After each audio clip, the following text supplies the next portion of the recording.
Il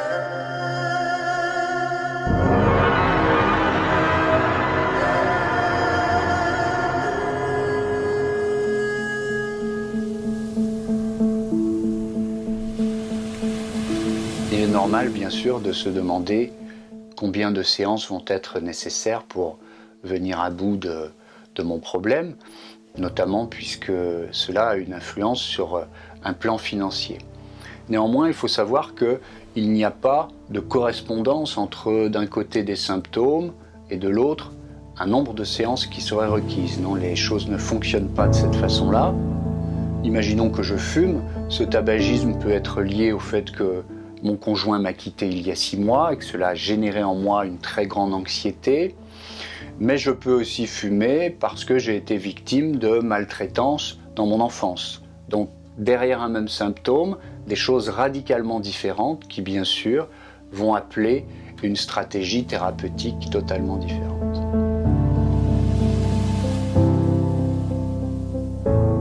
Il faut aussi avoir en tête que certains patients sont en situation, le jour où ils démarrent leur traitement, de changer très vite. Ils sont prêts à changer très vite. Ils étaient déjà au seuil du changement.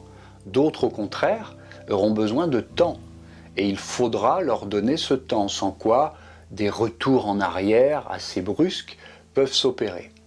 L'impatience est souvent contre-productive en matière de thérapie, qu'elle vienne du patient ou de l'hypnothérapeute lui-même, ce qui arrive également.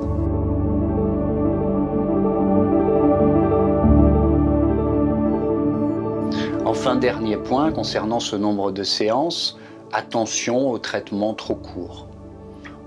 On peut, par exemple, pour rester sur le cas du tabagisme, se libérer du tabagisme en 1 séance ou 2. Oui, c'est vrai, c'est techniquement tout à fait faisable et même assez facile.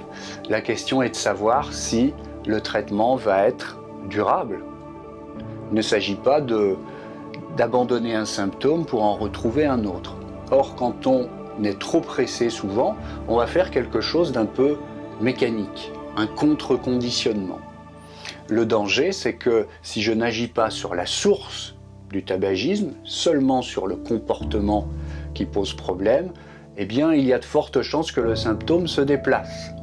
Concrètement, au lieu de fumer, je vais peut-être commencer à boire à l'excès. Au lieu de fumer, je vais devenir un peu agressif à l'égard des personnes de mon entourage. Et pire, même parfois, au lieu de fumer, je peux aussi entrer dans un état dépressif. Il faut donc traiter le problème à sa source pour éviter de passer d'un problème à un autre.